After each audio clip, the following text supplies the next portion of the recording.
Saudações, caríssimos amigos do Convergere. Bom dia, boa tarde, boa noite, Rodrigo. E aí, cada vez eu diminuo mais, a próxima vai ser só oi. Tem uns senhores por aí que falam viva, pega a mão e fala viva. O próximo vai lá, oba. Oba. Vai de até o meu pai, o. Aú. Olha o chinês lá, ó.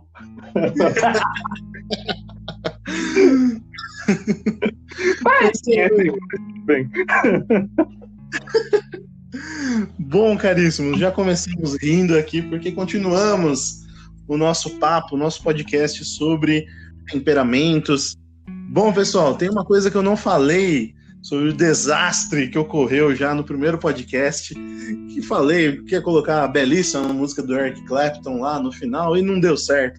Essa porcaria eu não sei mexer, tô aprendendo agora, então logo a gente cria uma playlist com as músicas que a gente indicar, aí fica mais interessante.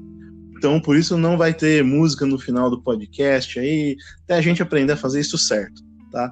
Então, como a gente vai continuar esse papo, que começou na semana passada, se você não ouviu da semana passada, por favor, escute. A gente vai dar sequência e vai entrar nas minúcias dos temperamentos, vai entrar em uma maior profundidade em todo esse tema. Bom, Rodrigo, a gente começou na semana passada falando do que são os temperamentos, por que estudá-los, e falamos um pouquinho de cada um. E agora que a gente tem esse conhecimento, o que a gente pode fazer a partir daí? Que leque que se abre? Olha, para começo de conversa, a pessoa saber identificar o seu temperamento e o do próximo. Porque as pessoas gostam tanto daquele padrãozinho, tipo, se A, então B, então se C, então D, que a pessoa cria absurdos como melancólico sanguíneo. Por quê? Como que a gente identifica o nosso temperamento? Bom, primeiro, tem a parte corporal. Sim, o nosso corpo, ele tem as características do nosso temperamento. É comum que um colérico, vamos pegar um colérico, ele tem as características físicas de um colérico. Primeiro, a cara de ruim. Por que a cara de ruim? Cara de poucos amigos. Porque ele não pensa em agradar as pessoas. Ele tem foco no objetivo. Então, é comum que um colérico tenha as sobrancelhas mais baixas, a testa um pouco mais curta e um olhar um pouco mais duro. Por quê? É o olhar de quem tem foco nos objetivos, né? Além disso, toda a fisionomia, o gesticular, a forma de falar, tudo é expansivo, mas é um expansivo mais duro, mais seco, né? É comum você ver que todo colérico, ele também é um pouco mais fortinho. Ele tem uma tendência a ser mais musculoso. De novo, estamos falando de tendências, tá? Tendência não é regra. Não é se A, então B, ok? Eles costumam ter essa maior facilidade de pegar músculo, de serem mais calorentos também, né? Em contrapartida, ainda nesse lance seco, nós temos os melancólicos. Os melancólicos tendem a ser frios. Frios de que forma? O rosto é um pouco mais triste, no qual todas as linhas do rosto costumam ir para baixo, né? É comum que o olho do melancólico tenha as pálpebras um pouco mais caídas, um olhar um pouco mais fechado. Também a cara um pouco mais concentrada, um rosto mais taciturno, mais sério. Tem a tendência a ser mais frio, né? Mais frio no sentido de não de se sentir frio, mas de ser inativo, né? Claro que de novo a tendência, porque aqui nós temos o Bruno, que ele sente muito calor, e eu que quase não me mexo, não sinto calor de jeito nenhum, né? Eu só sinto calor quando eu tô bravo. Isso não é legal. Mas isso são detalhes. Rodrigo, só um detalhe, eu tô fechado aqui no quarto com ar-condicionado gelado pra caramba e suando feito um porco, porque a conversa está me estimulando intelectualmente e aí eu tô suando, transpirando aqui com 17 graus Olha, é por isso que eu disse que são tendências, cara, porque se fosse eu tô com calor só porque eu tô com fone de ouvido apertando a zureba. Mas, velho, minhas mãos, elas são tão geladas, mas tão geladas, velho. Meu pé também, que às vezes eu vou fazer carinho na Bruna e ela, ai, tu morreu, homem.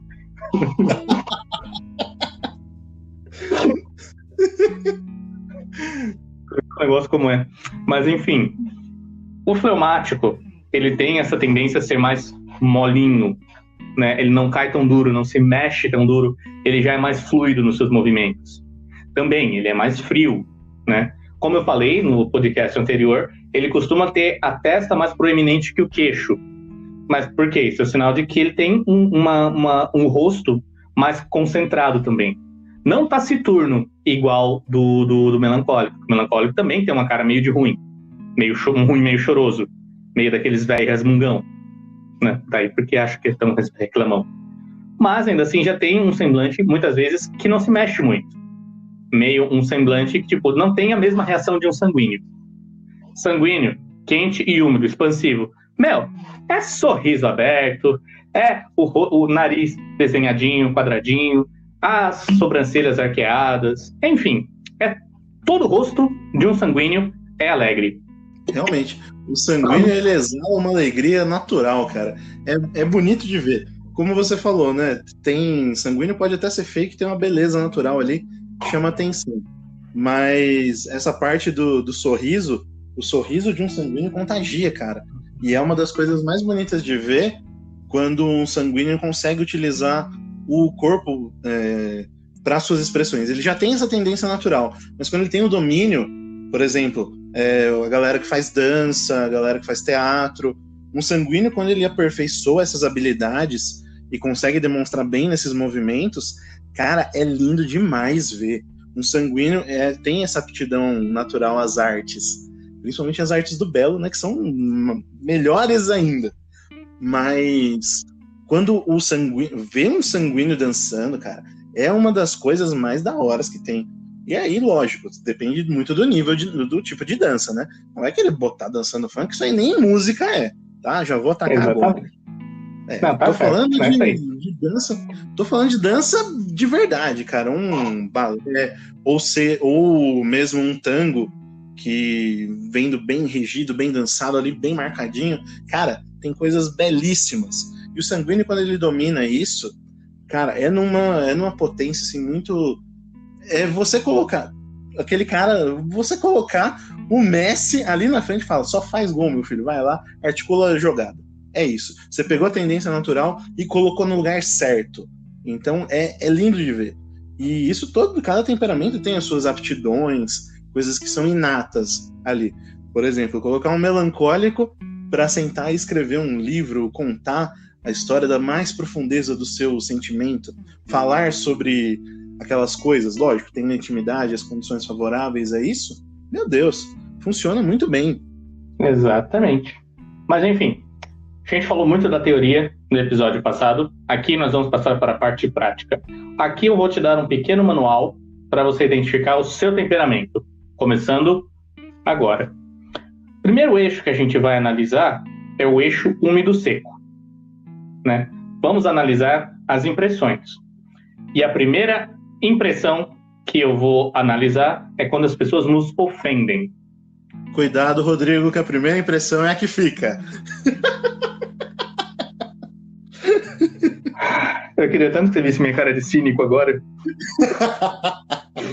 Jesus, Maria e José. Bora. Peraí, só que eu vou parto.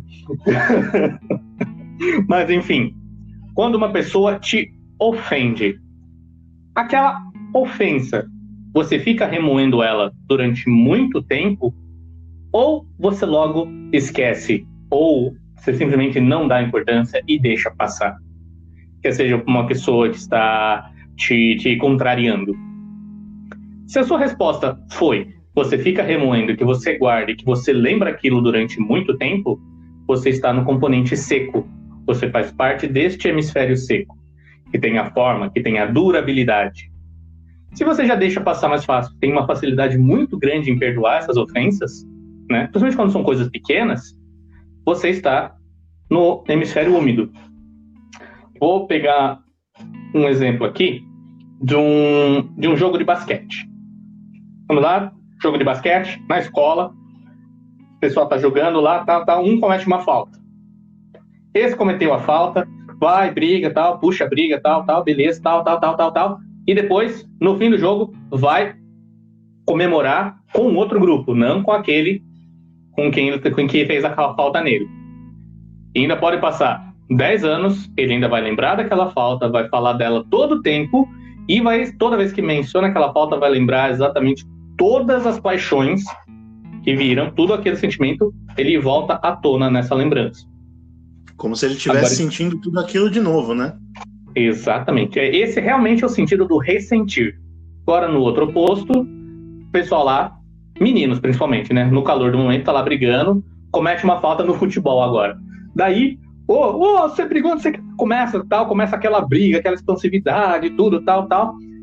Termina o jogo, vai todo mundo junto tomar lanche na casa do amigo. E tá lá, o cara que sofreu a falta com o cara que deu a falta nele, os dois se abraçando como se nada tivesse acontecendo. Aqui nós temos duas diferenças básicas entre quem é melancólico e colérico, seco, guarda as coisas, e quem é mais úmido, que é o sanguíneo e o fleumático. Eles têm essa facilidade dessa fluidez.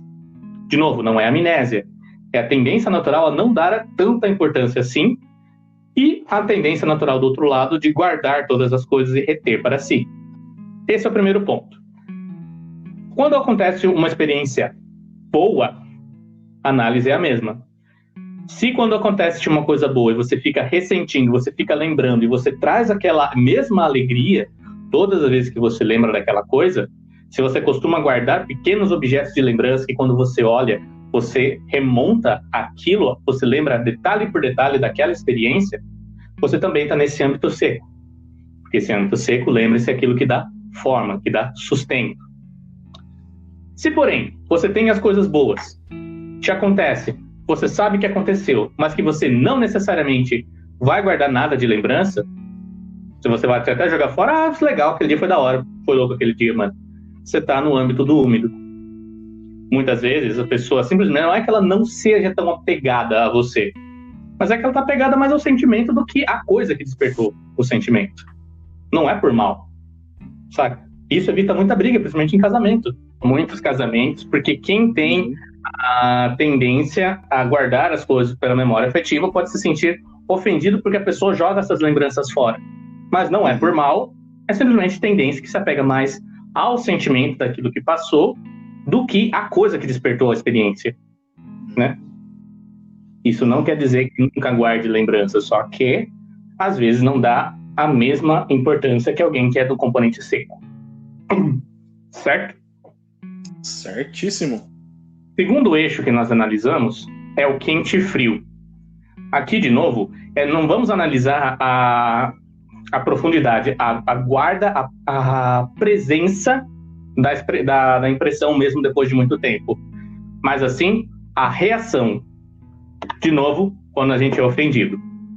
Se uma pessoa, ao ser ofendida, ela já rebate de frente, de primeira, e já dá, tipo, bateu, levou, isso tem uma experiência quente. Tem esse componente quente. Se a reação demora um pouco para ser tomada, ou seja, aquele puxar o ar do fleumático, né? Puxa o ar para depois pensar, falar e devolver tudo sistematizado, aí você tem um componente frio. Olhando esses 4 eixos aqui com o temperamento em si, o colérico, ele é quente e seco. Ele responde muito fortemente às impressões, boas ou más, sempre expansivo, e retém elas durante muito tempo. O sanguíneo, ele também reage às impressões de uma forma exuberante, grande, de boa, expansiva, mas retém durante pouco tempo. Fica ali na superficialidade. O fleumático, ele puxa ar, porque ele toma ar para pensar em qualquer reação. Só que é uma reação débil e não dura durante muito tempo. É fluida como água. Às vezes puxa, bate a água e cai. Às vezes some a energia antes da palavra ser pronunciada pelo fleumático. Ele pode pensar, não vale a pena eu responder isso. E fim de papo. Né? Acabou ali a reação do fleumático. Já o melancólico, ele também, a reação costuma ser débil, mas retém a impressão durante muito tempo. Um melancólico, no seu estado natural, e aqui entenda-se uma criança, quando ela é repreendida, ela tende a ficar quieta. Ela fica quieta, abaixa os olhos, não, beleza, brigou comigo. Mas conforme o tempo vai passando, ela vai entendendo, vai pensando, nossa, mas será que era para tudo isso mesmo? Nossa, mas por que fez isso comigo? O que eu fiz para merecer isso? Mas será que eu devia ter feito aquilo outro? E fica organizando as coisas para devolver a experiência. E quando devolve, normalmente é uma coisa resoluta. Às vezes, vem uma coisa mais bruta, né? Não vale a pena falar isso porque a pessoa não vai entender mesmo, mas continua fazendo aquele mesmo teatro mental, né? Esse julgamento interior, esse looping de feedback positivo. Só que esse é no natural. Pode acontecer que um melancólico especificamente, como mencionamos no episódio anterior, ele devolva a impressão, responda na lata. Por quê? Porque o melancólico, ele toma forma muito fácil, né? Imagina uma argila. Perdão. Uma argila. Você dá a forma que você quer a ela. Né? Você vai batendo, fica ali a impressão. Por exemplo, uma cera também. Cera que você usa para prender um pedaço de metal para fazer o... Como é que chama isso em português, meu Deus? O entalhar. Desculpa. Esse entalhar, seja no metal, seja na madeira, que ele fixa ali. Você dá a forma e ali ele fica. Quando você tira, ali está a impressão. Então, toda vez que cai uma pedra num buraquinho de burquinha, ela vai ficar parada ali e já vai ter o movimento dali, né? Se for muito raso, muito aberto, a bolinha pode sair. Se for muito profundo, vai cair, vai ficar, né? Então, esse tomar forma do melancólico, ele sempre vai depender muito do seu grau de experiência. O melancólico, ele é o mais versátil de todos nessa questão, porque ele é muito mais identificável pela durabilidade da impressão do que pela reação, porque a reação varia muito de assunto para assunto, de acordo com a forma que aquela impressão causou. Por exemplo. Porque vou dar 2 exemplos de 2 melancólicos que são totalmente diferentes. Eu e a Silvia. A Silvia, ela tem um componente seco sobre o frio, né? Então, ela já é mais utilitarista. Não é. Isso é assim. Se não tá assim, tá errado. Acabou. Não quero conversa. Não tem nenhuma conversa, porque já tá errado. Entendeu? Quando entra, por exemplo, naquele assunto que ela manja realmente, ela vai rebater e vai continuar falando ali. É mais prática. Rodrigo, eu tenho a predominância do frio sobre o seco. Ou seja, eu concentro mais, eu introjeto mais do que eu sou utilitário, né? Claro que o mal do melancólico é tratar pessoas como coisas, né? Tipo, por sua utilidade. Só que eu, além de ter esse frio, né, sendo predominante ao seco, eu tenho um aporte úmido. Aquele que me dá um pouco mais de apego a coisas materiais. Eu estava conversando com a Bruna ontem sobre isso, enquanto a gente estava pensando sobre o nosso tema, e realmente ela falou que quando a gente se conheceu, eu me dava muito melhor com animais e com coisas do que com gente, né? Por quê? Porque essas coisas elas estão sob meu controle e elas têm sempre a mesma reação, né? Hoje ainda tenho muita dificuldade de relacionamento, porque, de novo, eu sei me comportar diante das pessoas porque introjetei. Eu sei como as pessoas reagem, eu gosto de analisar as pessoas e eu sei o que eu tenho que fazer na hora que eu tenho que fazer. Isso não quer dizer que eu goste. É a mesma coisa no emprego. O emprego, muitas vezes, o grande passo de maturidade é você fazer o que você tem que fazer, independente de você gostar ou não. Sim, deixa eu só fazer uma observação aqui também, que você falou dessa questão do melancólico tomar a forma, né? E então, já digo uma coisa, uma experiência minha também, essa questão da reatividade, né, diante das ofensas. Eu reparo muito nos olhos das pessoas, né? Então, quando eu vejo um melancólico bravo, eu consigo ver ali como se fossem chamas mexendo nos olhos. E assim, tem uns melancólicos aí que reage, cara. Que reage, dá que eu te dou outra. É aquela máxima do Bolsonaro. Dá que eu te dou outra. Mas aí, você pode ver isso que você falou do olhar. Toda reação do melancólico, quer seja devagar, quer seja pronta, ela é sempre marcada pela indignação. Tipo, como Exato. você usa? Exatamente. O senso de justiça do melancólico é um negócio muito louco de ver, cara. Porque ele acha que está sendo injustiçado realmente. Às vezes, ele tem uma convicção tão grande naquilo, você contraria aquela coisa, parece que você está tirando o chão que ele pisa. Como isso está errado? Como que eu tenho que aceitar tal coisa? Nossa, é um negócio doido de ver, cara. Demora para tomar forma, mas toma. Sim. E esse é o grande fator, então. Então, se você reage pronta e rapidamente, de forma natural, você tem uma tendência natural à ação e reação, você vai ser ou colérico ou sanguíneo. Se a sua tendência natural, lembra-se, natural, tudo que nós estávamos falando do melancólico é a exceção, já com base nas experiências vividas. Mas no natural, a tendência à reação ela é lenta, então você ou é fleumático ou melancólico. Se a impressão dura durante muito tempo, você vai ser ou colérico ou melancólico. Se a impressão dura pouco ou ela simplesmente se desvanece, toma uma outra forma, muitas vezes nada a ver com a experiência originária, você vai ser ou fleumático ou sanguíneo, certo? Eu acho que ficou fácil isso daqui, mas também é bom a gente dar uma pequena lista das qualidades, né, de cada um dos temperamentos, né? Você quer comentar alguma coisa nesse sentido? Dar essa lista das qualidades e mencionar cada grandes figuras, né, de cada temperamento.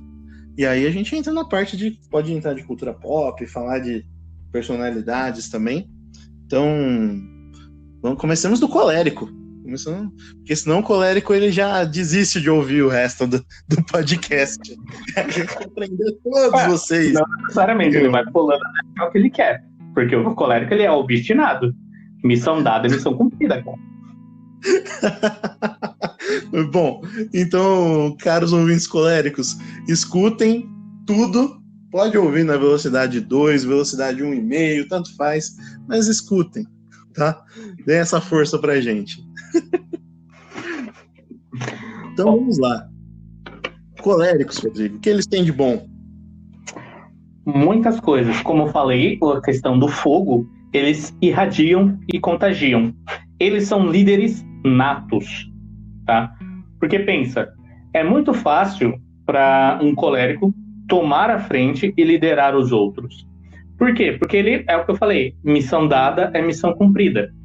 Se você apresenta um objetivo para um colérico e ele aceita, ele vai até o fim para obtê-lo, né? Para o bem e para o mal. Claro que, se ele está de forma desordenada, assim como o fogo, quando ele fica desordenado, ele pode sair queimando tudo na sua frente. Porém, ele sempre vai ter foco no objetivo. Ele vai saber onde ele quer chegar, né? Claro que, dos defeitos, né, ele tem um problema do orgulho, que ele sempre se acha melhor do que os outros. Mas, porém, esse se achar melhor que os outros vai fazer com que ele queira que os outros sejam como ele em alguns aspectos. Isso, por vezes, vai sempre fazer com que ele incentive outras pessoas a serem melhores, né? Se ele vence essa parte do orgulho e ele se concentra mais no próximo, cara, realmente eles se tornam grandíssimos líderes. Claro que essa grande paixão e essa tendência à ira faz com que as pessoas tenham dificuldade de lidar com um colérico. Porque pensa, é muito difícil você ter que pensar muito bem todas as palavras que você vai falar para uma pessoa, dependendo da reação com que ela tem. É muito mais fácil você convencer um colérico pela razão do que você simplesmente falando que A é A e acabou. Porque uma pergunta que ele vai dizer é, mas por que é assim? Sabe aquela criança que se fala, você tem que dormir cedo. Por quê? Ué, porque você é criança e criança dorme cedo. Mas por que criança tem que dormir cedo? Só porque eu sou criança? Entendeu? A mesma coisa também funciona para tentar convencer o colérico nas emoções, né? Ele, por essa tendência a querer fazer tudo muito firme e concentrado e constante, então às vezes ele passa direto nessa dos sentimentos das pessoas, né? Então é como a gente falou, é um trem, é uma locomotiva. E aí, para você fazer o trem parar e tomar cuidado, viu? Tem uma pessoa aqui, cuidado ao tratar, é uma pessoa frágil. Então, a gente costuma ver bastante isso na questão de liderança, de coléricos liderando... Homens coléricos liderando uma equipe que tenha mulheres. Então, às vezes, as mulheres estão preocupadas com algumas coisas e o líder está só focado em cumprir a missão. São aspectos que fazem importância e, às vezes, são pontos importantes, mas o jeito de convencer, às vezes, está mexendo da forma errada. Então, como você disse, convencer pela parte racional para um colérico é muito mais efetivo do que às vezes falar, olha, se fizer isso dessa maneira, está pegando pesado com tal pessoa, sabe? Então, às vezes ele não vê isso, né? Então, é uma similaridade até com o melancólico. E realmente, não é por mal que ele maltrata as pessoas. É que realmente ele está distraído, porque ele é uma pessoa com foco no objetivo. Então, tudo aquilo que fica na visão periférica, muitas vezes ele ignora. Então, vira e mexe, se você convive com uma pessoa colérica, você vai ter que chamar a atenção dela, dizendo, ô, você pegou pesado aqui, cara. Pô, que negócio é esse? Você não precisa falar, pô, qual que é a necessidade disso, velho? Entendeu? E, de novo, se você mostra e você convence de forma racional, e apela também pela razão aos sentimentos do colérico, você consegue o que quiser dele, pro bem e pro mal. É muito difícil você manipular um colérico, mas fica uma dica. Diga pra ele, eu duvido que você faça isso. O coração do colérico já... Ai, meu Deus, nem brinca com isso. Mas é verdade. Mas por mais os coléricos, por conta disso, por estarem focados, como você disse, não é por mal que eles estão, mas eles estão concentrados nas coisas grandes. Mas quando você convence, cara, eu já vi coléricos capazes de uma abnegação assim, ímpar, cara, que é algo lindo de se ver, porque você convenceu ele de que, poxa, você tá pegando pesado com tal pessoa, tá cobrando de um jeito, e quando ele entendeu que, poxa, se eu conseguir ver a parte de sentimentos, assim, de uma pessoa, de um liderado ali, cara, a pessoa vai render muito mais. Então, coléricos, quando eles entendem isso, aí que tá, ele consegue mostrar isso e tirar o melhor daqueles que ele tá liderando. E justamente canalizando e levando isso para algo maior, algo magnânimo. E outra, colérico, cara, é muito agradecido. É incrível ver situações em que o colérico realmente vai lá e, cara, ele se sente agradecido e aí ele quer fazer mundos e fundos para mostrar que ele tá sendo agradecido daquilo que aconteceu, né? Chega até a ser chato.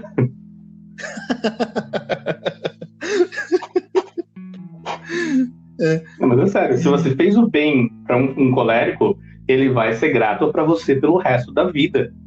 Mas também é a mesma coisa, você feriu o colérico de forma profunda, esquece.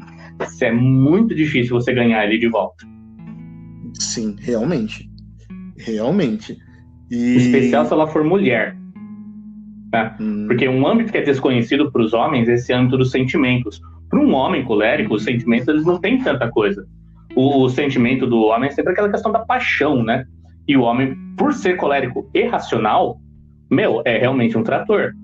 Agora, uma mulher que ela é extremamente ativa e com uma percepção gigantesca para os sentimentos, velho, mulher por natureza não lembra da coisa, lembra de como ela se sentiu aquele respeito. Uma mulher colérica, então, meu velho, nossa, não queira magoá-la. A minha irmã é colérica, por isso que eu falo. Então, a minha mãe é colérica, cara, então também sei bem como que é a convivência. E a memória deles é bem seletiva, viu? Toma cuidado, porque se ele lembrar, é porque, velho, foi grande. Pois é. Não, eu vou contar uma aqui, verdade. Olha só, vou tornar pública essa. Cara, a minha mãe, ela cozinha o feijão muito bem. O feijão da minha mãe já rolou até encomenda já entre as famílias e tal, que é muito bom. Então, cara, é de respeito. Cara, no ensino médio, eu namorei com uma moça, né? E aí eu fui jantar um dia na casa dela e tal, e o feijão da mãe dela tava gostoso. E eu elogiei. Aí eu cheguei em casa, minha mãe perguntou: como que foi e tal? Aí eu falei: o feijão dela tava bom. Nossa, minha mãe joga isso na cara até hoje. Até hoje ela fala: não, porque você falou bem do feijão da mãe da fulana, tal, não sei o que. Eu falei: mãe, já fazem mais de 10 anos que isso foi. Isso aconteceu em 1978 também. Cara, é doido de ver. É uma memória seletiva, mas lembra. Não, e outra, eu falo pra ela: não, na segunda, sei lá, começo da semana, no fim de semana eu vou fazer não sei o que e tal. Aí fim de semana saio e chego aqui, mas onde você tava? Então, é muito da hora isso. É da hora de ver essas coisas. Mas, realmente, E outra, toda mãe tem um pouquinho de colérica, né? Parece que quando nasce a criança já vem um boom ali de, cara, atividade, fazer. E mãe, e colérica ainda, meu Deus, é da hora de ver. Pois é. E para o colérico se tornar uma pessoa melhor, é simplesmente ela ter realmente o foco na coisa boa e se lembrar que as outras pessoas não são como ele. E que existe aquela pessoa que não é colérica. E aprender a ter paciência. Vejamos o exemplo de São Francisco de Sales, né? São Francisco de Sales, ele quando ele morreu, fizeram a autópsia, estava com uma pedra na vesícula, de tanta violência que ele fez para segurar os impulsos de ira. Debaixo da mesa dele também tinha muitas marcas de unha, que na hora da raiva cravava a unha ali. E ele ficou conhecido como o Doutor do Amor. Nossa, olha só. Um colérico fazendo isso. Pois é. Cara, eu tô aqui, fica a indicação já também de livro aí, pessoal. Então, o Rodrigo já fez ela no outro, mas eu reforço aqui: O Conhecimento de Si Mesmo, Os 8 Temperamentos, do Padre Antônio, do Instituto do Verbo Encarnado, pela editora Imaculada. O pessoal acho que está lançando a segunda edição agora também, então vale a pena. E aqui na educação, ele diz exatamente a principal virtude para trabalhar num colérico, né? Que eles dão nos 8 temperamentos, eles dão outra nomenclatura, mas estou adaptando aqui ao caso. É a virtude da humildade para vencer seu orgulho e amor próprio. Isto o fará mais paciente com os defeitos do próximo, levando a não fazer tantas críticas. Justamente trabalhando essa dureza, cara. E aqui ele diz também da questão de fazer as obras sem colocar totalmente o coração.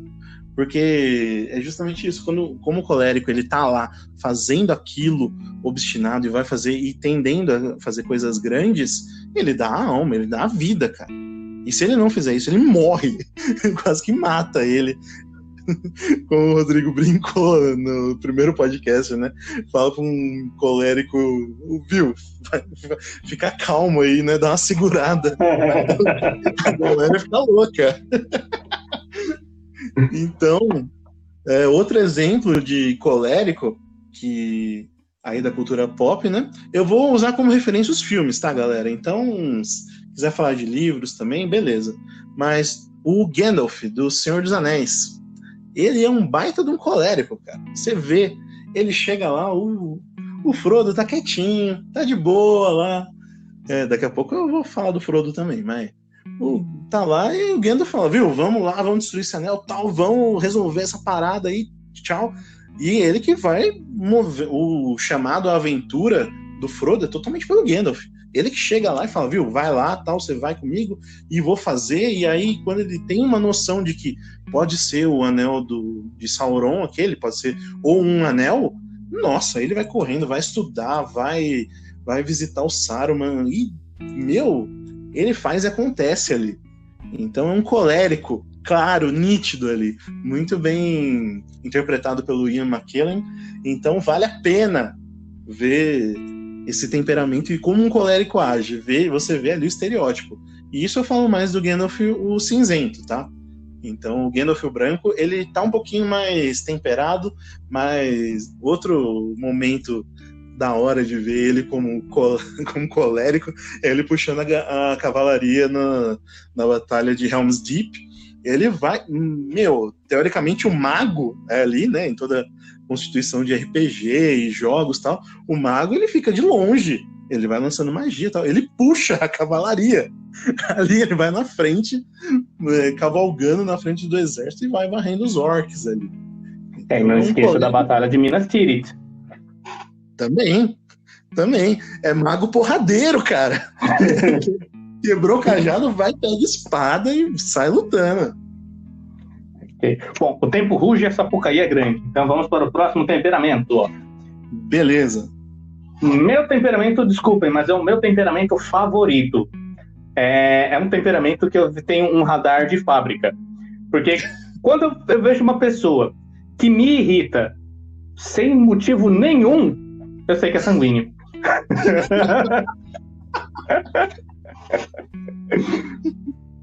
E tipo, piadas à parte, mas realmente, normalmente quando a pessoa ela me irrita sem ter feito absolutamente nada, eu sei, putz, tem chance de ser sanguíneo essa porcaria. O mais engraçado é que esses sanguíneos eles acabam se tornando meus melhores amigos, velho. O meu radar de fábrica de sanguíneo é aquele negócio que você falou na outra parte da beleza, cara. Sanguíneo sempre tem alguma coisa que me chama a atenção. Eu vejo, eu falo, é diferente, sanguíneo. Na hora. Cara, é difícil falhar. É difícil falhar, mano. E qual que é o marcante do temperamento sanguíneo? Bom, na verdade, como ele é ar, ele é inconstante e superficial. E como assim superficial? Como assim? Está na superfície de tudo? Exato, a superfície da Terra, ela está envolta de ar. Só que o ar não aprofunda a Terra, né? Conforme você vai entrando na Terra, esse ar ele vai ficando também rarefeito, assim como você vai subindo. Essa superficialidade faz com que o sanguíneo saiba de tudo um pouco e nada de muito, né? Porque eles assimilam, eles têm uma facilidade de pegar as coisas no ar que faz com que eles realmente saibam um monte de coisa. Eu falo pela minha esposa. Ela não gosta muito que eu fale isso, mas ela é muito inteligente. Porque ela sabe um monte de coisa. Ela não aprofunda, mas está tudo bem. A tendência dela, ela sabe orientar todas as coisas. A minha esposa, claro, ela é sanguínea, a Bruna, sanguiníssima. E ela tem essa capacidade de dar bons conselhos, porque ela pega tudo aquilo que está na superfície e consegue ordenar de uma forma que as pessoas consigam entender e tirar resultado daquilo. Então, essa mesma superficialidade que as pessoas entendem apenas como algo ruim, as coisas têm superfície, cara. Então, a superfície precisa ser tratada, né? A inconstância também é característica do ar. Uma característica que melancólicos e sanguíneos eles compartilham é uma coisa chamada diletância. O que é o diletante? Alguma coisa se apresenta para mim, eu me apaixono completamente por ela e de repente é um fogo de palha que se acaba. No sanguíneo, isso se manifesta porque uma coisa atrai os seus sentidos e ela volta todos os seus sentidos para aquela coisa. Porém, surgir uma outra coisa faz com que mude o foco. Essa é a dificuldade do sanguíneo, é manter o foco e a constância. É comum sanguíneo começar a fazer um monte de coisa e não terminar coisa nenhuma, né? Só que isso, no fundo, não é uma deficiência, é simplesmente um traço. E se for adaptado, assim como a veemência, a violência do colérico, pode gerar coisas muito boas, né? Eles tendem a ser vaidosos justamente por aquilo que atrai e que eles são sensuais. A vaidade, ela realmente vai fazer com que ele se sinta bem se recebe um elogio, porque ele é reconhecido, né? Por isso que ele costuma ser vaidoso. Essa inclinação a ser até mesmo invejoso algumas vezes, é porque, nossa, aquela pessoa está recebendo um tratamento que está fazendo com que ela se sinta bem. Eu vou agir igual para que eu também sinta a mesma coisa. Esse é um dos males do sanguíneo destemperado. Só que assim, da mesma forma como ele é ar, ele consegue tomar aquela forma e consegue misturar a sua essência à essência daquela pessoa. Como eu falei no começo no primeiro podcast, o drama de um adolescente sanguíneo é não saber quem é ele. Tipo, nossa, eu gosto disso aqui mesmo porque eu gosto disso, ou porque alguém disse que era legal eu gostar disso. E quando ele vence essa barreira e descobre o que realmente gosta, meu amigo, o sanguíneo, ele se descobre, literalmente. E ele, nossa, aí estourou no norte, cara. É muito louco. Eu gosto muito dos sanguíneos. E quando eu falei que é o meu temperamento favorito, é de fato o meu favorito. Por quê? Porque você consegue ver muita diferença. Tem uma variedade muito grande de sanguíneos. Porque eu conheço pelo menos uns 4, conheço pelo menos umas 10 pessoas do meu convívio diário que são sanguíneas. E cada uma é diferente da outra. Mas elas têm a mesma tendência a essa expansividade, a essa ocupação. Muitas vezes fala na hora errada, faz barulho, todo mundo percebe que chegou, mas se manifesta, cada um com o seu detalhe. Todos me irritam, obviamente, mas isso é um detalhe. Eu vivo bem, apesar de... Mano, Mas, ó, eu tenho duas chefas. Tenho duas chefas e as duas chefas são sanguíneas. Só que uma totalmente diferente da outra. Uma, nossa, eu faço tudo o que ela me pede, cara. Porque realmente ela envolve, eu levo algum problema, ela pede pra resolver. A outra só me traz problema, que é a chefe mor, mas tudo bem. Eu sei que não é por mal, eu sei que é temperamento, então eu sobrevivo. E outra. Você gosta tanto de sanguínea que você casou com uma, né, cara? Vamos respeitar essa decisão aí. Essa sábia decisão. De fato. E outra, todo esse talento artístico foi realmente, ó, o que me caiu na bruxa, porque ela canta, fazia teatro e era ótima no sarcasmo. Mas e o sanguíneo, ele tem uma alegria natural, cara, que consegue envolver. A gente já falou disso uma vez, né, em outras oportunidades, mas quando o sanguíneo fala, envolve a gente, né? E é algo que chama a atenção e cativa a galera que para pra ouvir. E fica ali porque é algo natural. E chama a atenção e prende. Eu falei da minha mãe, mencionei que ela é colérica, e meu pai é sanguíneo. Meu pai, onde ele vai, ele é alegria ali e tal. Então ele tá contando piada, ele tá sempre... Ele chega, todo mundo sabe que ele chegou, você vê ali e tal. Vou dar um exemplo. Aconteceu ontem. Estávamos na casa de vovó, já mencionada no outro podcast. Fui visitá-la, com a graça de Deus. E aí estávamos conversando. Todos lá conversando e tal. Conversando sobre diversas coisas. E aí...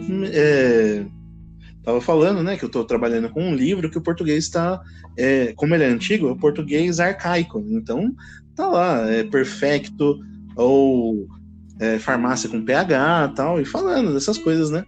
Aí meu pai vira sutilmente e fala assim, farmácia com PH, né? Aí eu falei, era, né?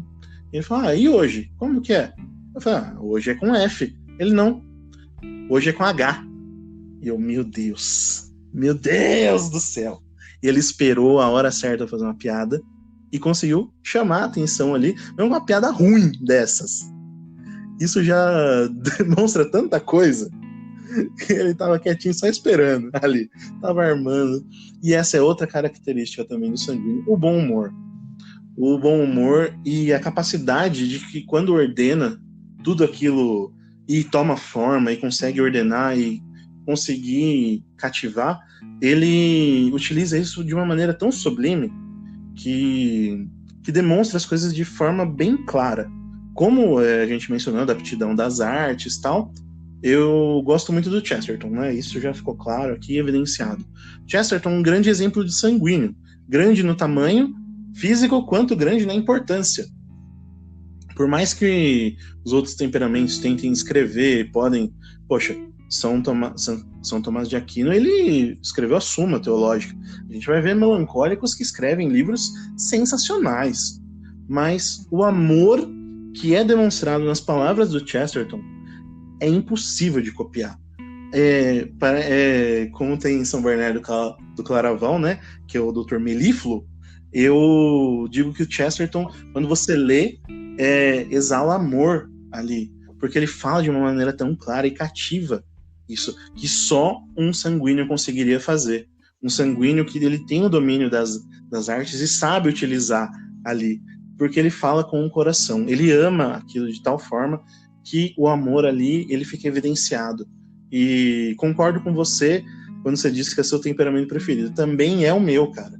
Eu fico muito admirado de ver os sanguíneos como eles são, dos diversos tipos, e como eles podem se expressar, como eles conseguem cativar e conseguem irritar ao mesmo tempo.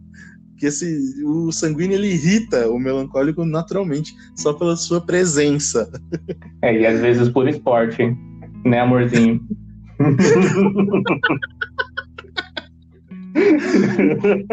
Mas enfim, como educar um sanguíneo? Simples, mantenha-se sob vigilância. Como assim sob vigilância? Não dê trela para os seus sentidos. Seus sentidos vão te levar para um lugar que você não quer ir. Orienta, evita distrações.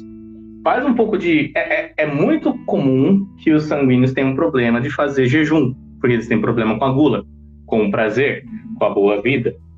Então, ordenar justamente os sentidos a fim de que mantenha eles sob controle, sob total vigilância o tempo todo. Vigilância dos olhos, vigilância do que eu estou ouvindo, do que eu estou assistindo, todo esse tipo de coisa, manter estrita vigilância. E, claro, ordenar toda essa beleza e essa vivacidade para também trazer a leveza das coisas. Deixa o peso para o melancólico, que a gente vai falar dele daqui a pouco. Concentre nas coisas de forma leve. Essa superficialidade dá para ser usada pelo bem. Né? E a virtude que o Padre Antônio ele diz aqui para ser trabalhada no sanguíneo é justamente a prudência. A prudência que ela vai reger ali tudo isso, né? Como filha da temperança, né? Ela vai ajudar justamente a colocar esse tempero e cada coisa no seu lugar. E dando um exemplo de sanguíneo, né? Na linha do Senhor dos Anéis também é o Pippin. Aquele ser. Aquele ser. É um sanguinaço, cara. Totalmente destemperado. E aí vai e começa todo brincalhão, todo moleque ali. E aí, quando ele conhece o pai do. Oh, meu Deus. Denethor. O Denethor, isso aí mesmo. Quando ele conhece o Denethor, aí ele movido naquele ímpeto, não, eu vou servi-lo, porque eu vi o Boromir morrendo e tal, ele deu a vida, então eu dou a minha vida aqui em serviço. E, meu, tipo, mó impulsionado do nada. Aquela cena do Denethor comendo os tomates, comendo frango lá, nossa, é um nojo, velho. A cena tão tensa, e servindo e dando a vida, ele movido por um impulso ali. Mas você vê esse ímpeto dele, né? Mesmo quando ele vai fazendo as coisas, vê a Palantir lá, faz uma baita na cagada também. É um sanguíneo clássico. Outro sanguíneo que eu gosto, esse particularmente é um santo de devoção, é São Pedro, cara. São Pedro Apóstolo, ele já tá sempre tomando a frente lá, aquele ímpeto, né, de ser o primeiro, não se aguenta ali em si mesmo, não consegue se segurar. E aí vai, quem os homens dizem que eu sou, né? Jesus pergunta, uns dizem que é Elias, outro que é um dos profetas que recitou, e aí vós quem dizeis que eu sou? E aí São Pedro vai lá, bate no peito e fala, tu és o Messias, tu és o Cristo, o Messias, o Filho do Deus vivo. E aí, nossa, já é o primeiro ali, né? Tanto que quando Cristo ressuscita também ali, e falam, e estão correndo pro túmulo ali, São Pedro vai correndo, é mais velho. São João chega primeiro, mas espera, por respeito, o outro chegar ali também.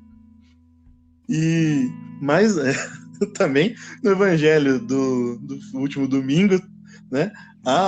Jesus andando sobre as águas aí, Pedro, Senhor, se és tu, manda-me ir ao teu encontro caminhando sobre as águas. Aí Jesus fala, vem.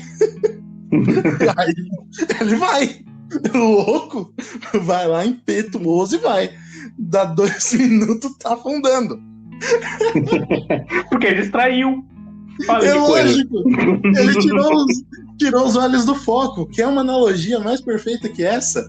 Mas também, ao mesmo tempo, ele é o mesmo sanguíneo que, após a ressurreição, estava pescando, e a hora que avistam Cristo na outra mar, ele fala, nossa, é o mestre. Ele já pula no mar e vai nadando lá, cara. Já mete o louco, é o primeiro a chegar, a achar Jesus ali.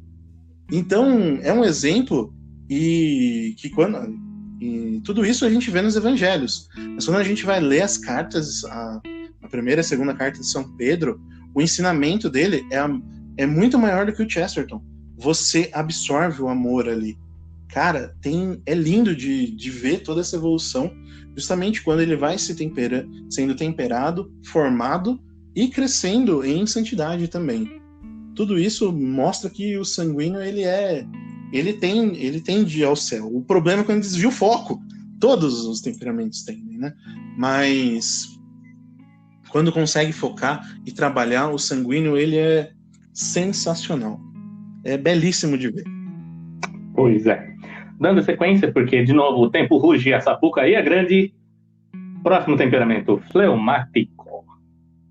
Qual que é a grande característica do fleumático? A constância. A constância é não fazer nada. A constância da inércia. O sonho do fleumático é que o mundo acabe em barranco para morrer encostado.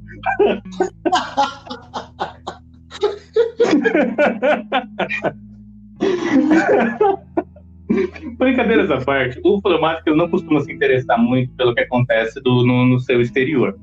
Ele está muito mais interessado nas coisas do seu interior, está sempre no mundo das nuvens.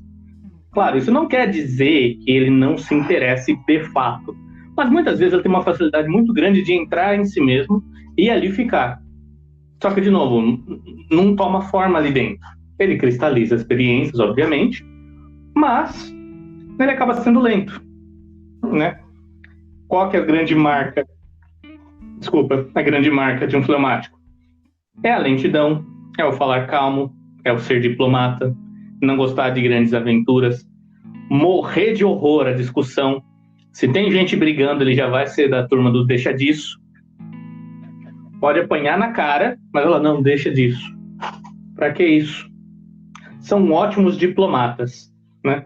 Eles não gostam muito de trabalhar no sentido de se mexer. Por quê? Porque isso demanda muita energia e eles não têm muita atividade, não têm muita energia. E também não tem muito sentimento, que é o que faz, que é a segunda bateria. Né? O combustível das paixões são os sentimentos. Os sentimentos do fleumático, eles não são despertados facilmente, eles são muito devagar. Mas quando pega no tranco, aí vai que vai.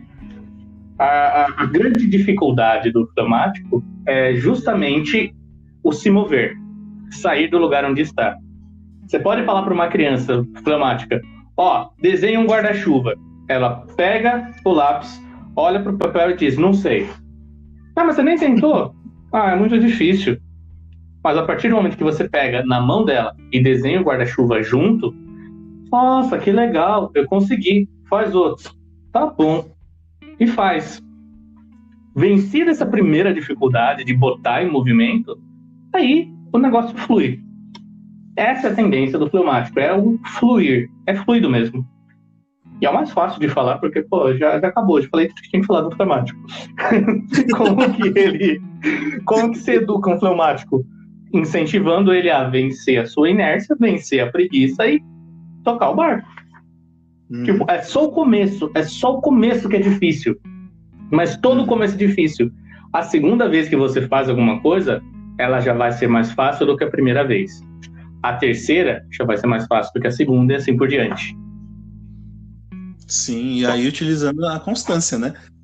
Justamente botando ela para rodar tudo isso. A virtude que o Padre Antônio fala para mexer com tanto o fleumático, o amorfo e apático, né? Que são as nomenclaturas daqui, ele diz que é a caridade, porque a caridade vai trabalhar esse emotivo, dar essa emotividade que falta e fazer ele saindo de si, ele vai gerar essa ação, justamente para criar essa emotividade e a atividade. E aí ele concentrando com a virtude da caridade, saindo de si, aí ele tende à santidade, como Santo Tomás de Aquino, né? Que é o grande exemplo de santo fleumático, né? Mas, continuando na linha dos nossos exemplos do Senhor dos Anéis, Frodo Baggins. Frodo é um clássico exemplo de fleumático. Oi? Não, eu só tô imitando o Pippin. Frodo Baggins. O Frodo tá lá, cara. Ele tá lá de boa, tá lá comendo, bebendo com o Bilbo, fumando lá, tudo tranquilo. E de repente vem o chamado aventura e cara, ele só fica lá parado, alisando o anel, olhando, contemplando. É só isso que ele faz o filme inteiro. Não tem nada. E outra, o legal de ver é, por mais que ele tenha essa fragilidade, ele tem uma constância. Ele tem essa constância de querer seguir e fazer o caminho, né? Ele toma a decisão, e a partir do momento que ele sai e ele dá o primeiro passo, ele vai. E isso fica bem claro, né, no começo da segunda parte do primeiro filme. Que ele fala, eu quero ir pra Mordor, mas onde que é? Pra onde que é? É pra lá. Beleza. E aí ele começa. Ali já tinha decidido que ele ia até o fim. Mas o mover, o chamar para a aventura, isso precisou de um colérico para dar essa empurrada nele. E a gente vai saber que para executar a missão, ele precisa de mais gente ali, que realmente é o verdadeiro herói do filme. Então, tem mais alguém ali que ajuda o negócio do fleumático. Mas é interessante a gente ver todas essas atitudes, esse parada, essa tendência a querer ficar estável, ficar tranquilo ali. Vamos dar sequência na forja, que o tempo urge. Ok. O próximo temperamento também é meu favorito. Não porque é o meu, mas que quando você aprende a ver a beleza, nossa, ele é surpreendente, que é o belo do melancólico. O melancólico, ele não é triste, ele não é reclamão, ele é saudoso, ele sente saudade de algo, saudade do que a gente nunca viveu.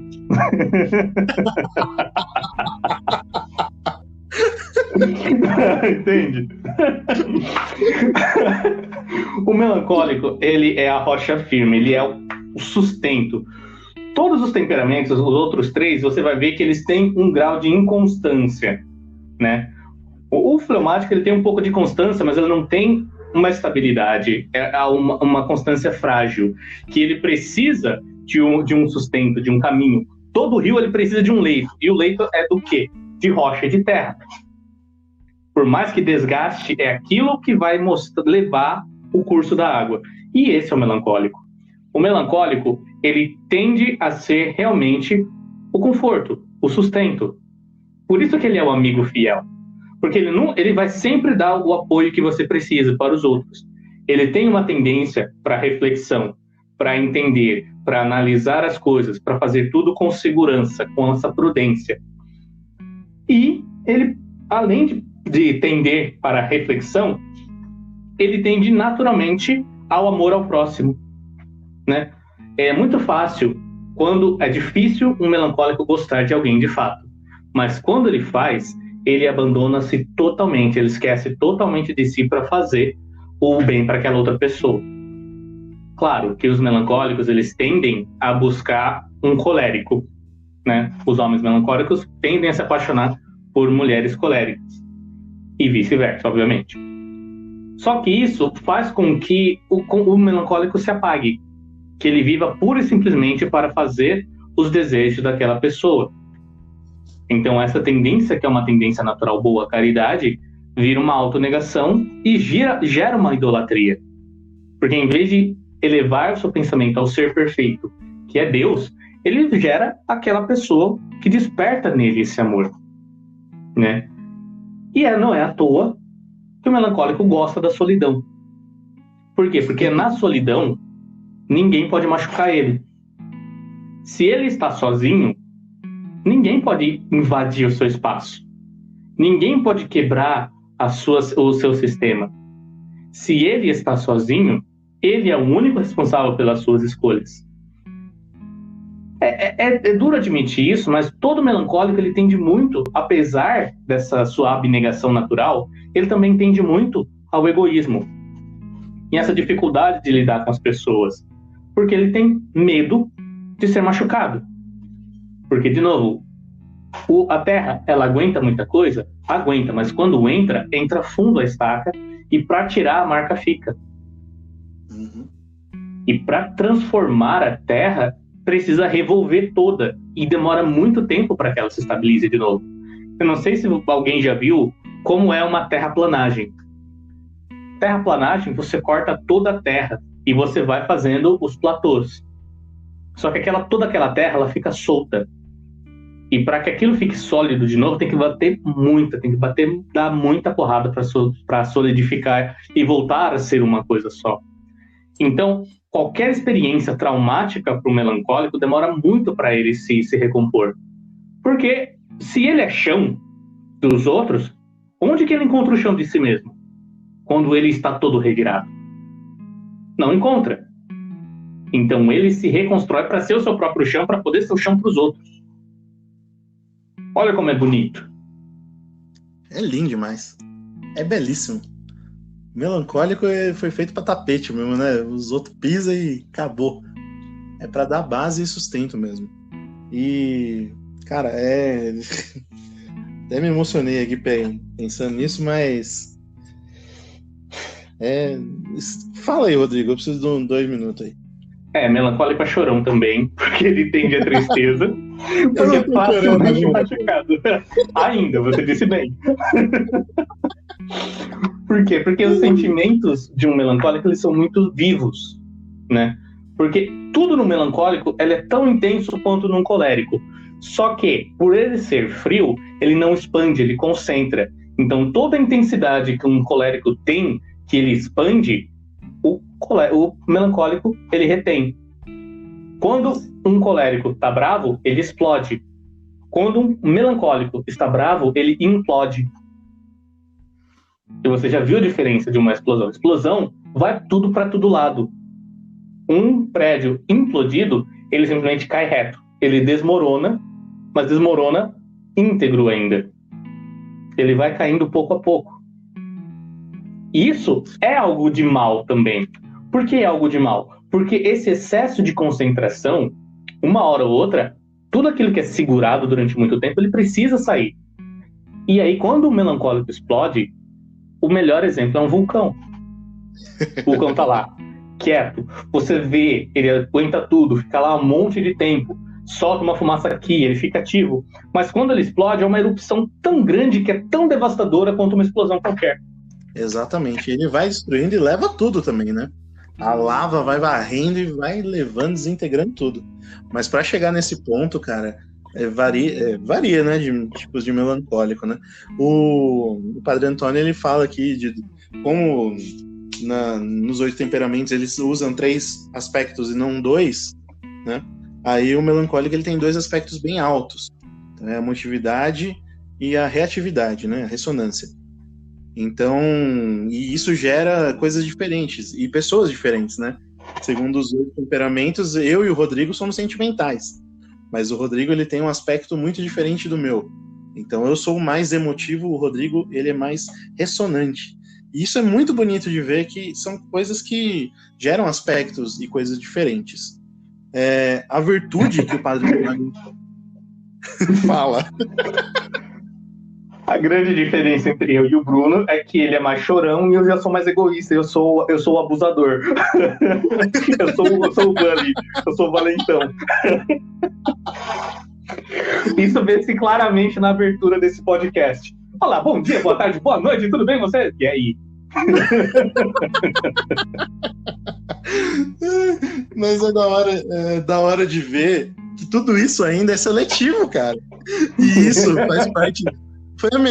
foi a coisa mais precisa que eu ouvi aqui sobre o melancólico que o Padre Antônio falou, cara.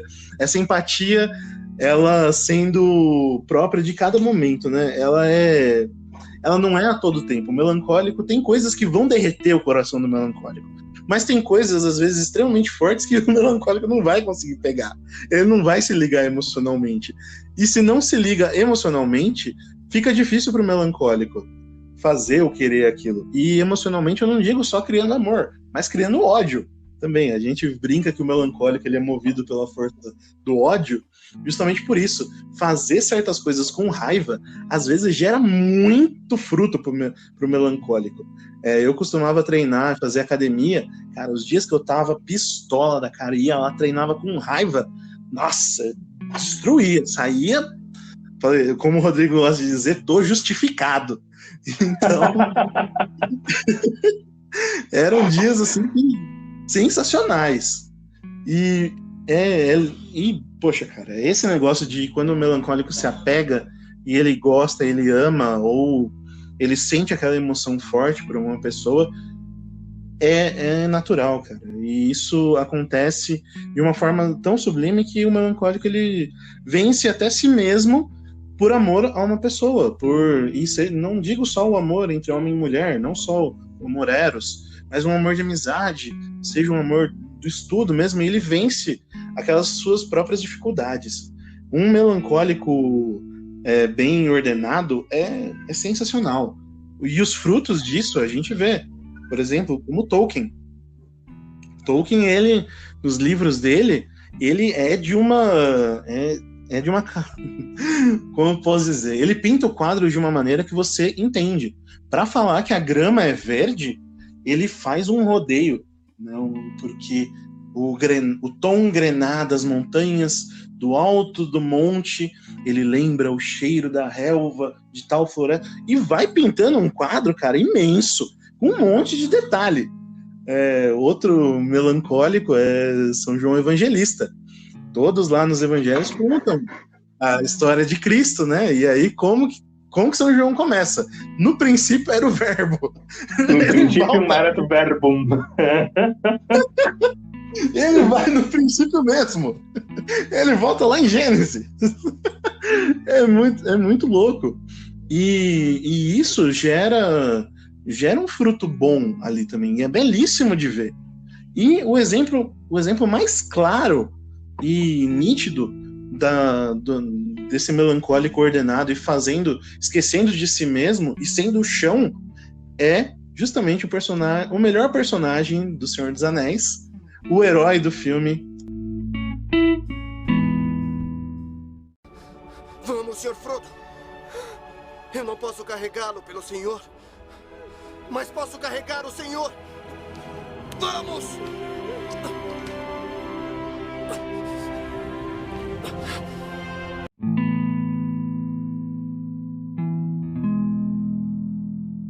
Que no ápice da cena, no final do filme, quase, ele vai lá, Sr. Frodo, o senhor não consegue mais segurar esse fardo, mas eu não posso carregá-lo pelo senhor, mas eu posso te carregar. E ele, naquela cena mais linda, ele vai subindo um monte, carregando o Frodo, que tá carregando o anel. Já tava exausto. Movido pelo quê? Movido pelo quê? Me diga o senhor. Pela força do ódio. Mas, cara, quando a gente olha, o Sam não tinha por que estar lá fazendo isso. Ele era o jardineiro do Frodo. O jardineiro, cara. Era o que cuidava do jardim. Não tinha obrigação nenhuma. Mas ele deu a palavra dele pro Gandalf que ele ia estar lá. Que ele ia ajudar nessa empreitada, ajudar nessa saga do Anel. E outra, quem conhece a história do filme viu que o Frodo fez uma baita de uma cagada e tal, e o Sam vai lá e salva e segura o Frodo a todo momento. No final do primeiro filme, ele tem aquela belíssima cena do barco.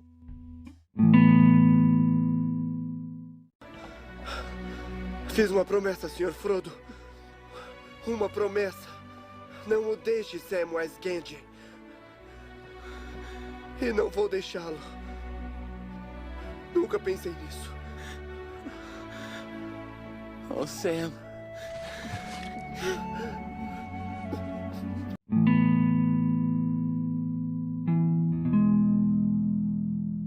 Aquela cena em que ele vai, mesmo sem saber nadar, entra ali no rio e vai tentando chegar, justamente porque ele falou: Sr. Frodo, o senhor tá fugindo de todo mundo, não quer ninguém junto, mas eu dei a minha palavra que eu ia estar aqui junto com o senhor. E vai lá.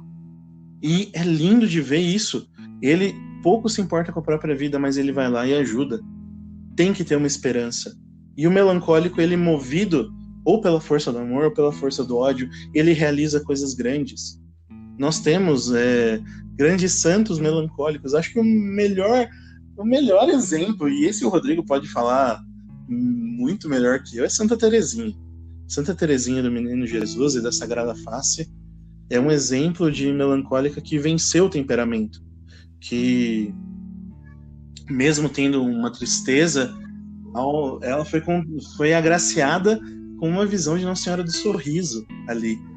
E é o Paçoca ou é a Lua? É o Paçoca pedindo comida. Eu sou linguista, eu conheço até o miado dos meus gatos. Quer acrescentar algo sobre Teresinha? Não somente sobre Teresinha, sobre o temperamento do melancólico, que ele realmente é o mais complexo dos quatro, por todas essas suas vertentes. Mas o motivo principal de que não pode existir um melancólico sanguíneo é que pro sanguíneo tudo é leve, tudo é de boa, tudo é, como é que chama? Tudo é good vibes. Pro melancólico não, tudo é solene, tudo é pesado. Ele sente todo o peso do mundo nas costas. Que é exatamente o exemplo do Frodo, do Sam. Né? Ele não carregou só o anel, ele carregou o anel e o portador do anel. E depois, no fim de tudo, tá todo mundo lá se reencontrando, todo mundo abraçando, pulando no Frodo, tal. Ele vai, aparece lá de longe, só dá aquele sorrisinho. Me desculpe o palavrão, mas conseguimos, caralho! Pô, deu certo! Só que assim, sem expressão nenhuma, só aquele sorriso que é isso que ele quis dizer. Toda essa energia tá naquele sorriso, meio sorriso, né? Sim. E a gente vê todos os aspectos também. O Sam, ele guardando o sal do condado, levando os temperos lá que lembravam de casa, ou mesmo antes da cena de carregar. Aliás, depois de destruir o anel, eles já estão lá tudo estrupiado, lascado, e antes das águias virem, o Frodo lembra do gosto dos morangos, né? E aí o Sam, ele tem a sensação de, poxa, missão cumprida, né? Deu certo. Ali ele começa já a sentir isso. E o tanto que tem aquela cena também do melancólico se aventurando, né? Ele chega lá no milharal e fala: olha, Sr. Frodo, se eu der mais um passo daqui, vai ser o mais longe que eu já fui de casa. Mas eu te falo que eu entendo perfeitamente o Sam, porque a minha parte favorita de toda a viagem é quando eu volto pra casa. A casa de um homem, em especial um melancólico, é seu castelo. Sim.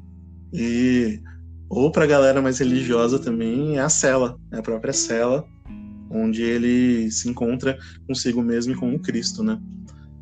Pois Tem uma irmã amiga nossa que falou pra mim uma vez, quando eu voltei do retiro que eu fiz lá no convento dela, que me disse assim: olha, agora você vai voltar pra casa e que o seu quarto seja a sua capela.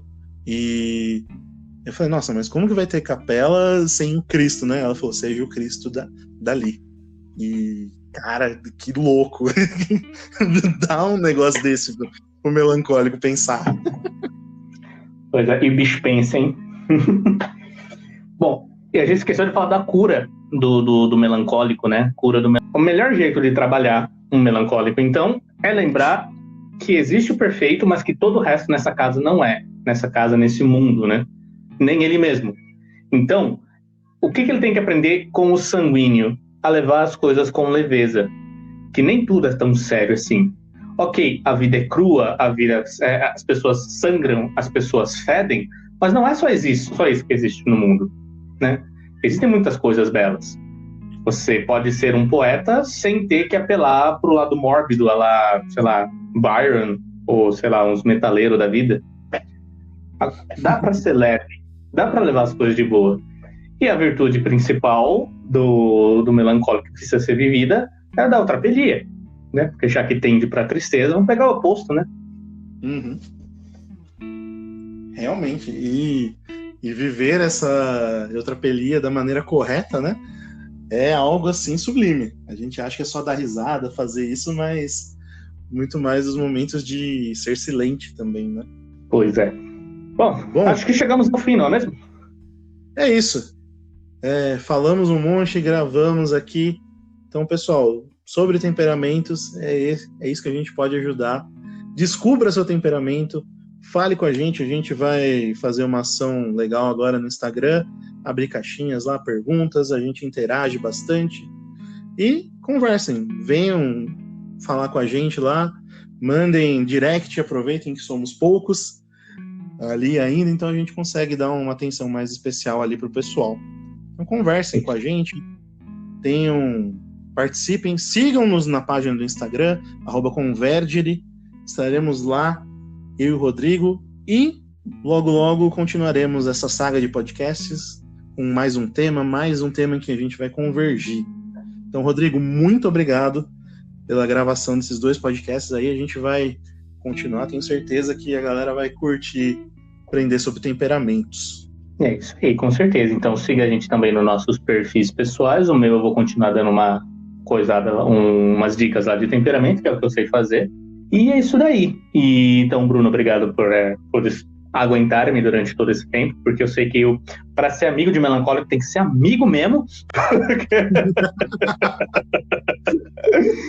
E é isso aí, cara. E a todos vocês, precisando, estamos aí.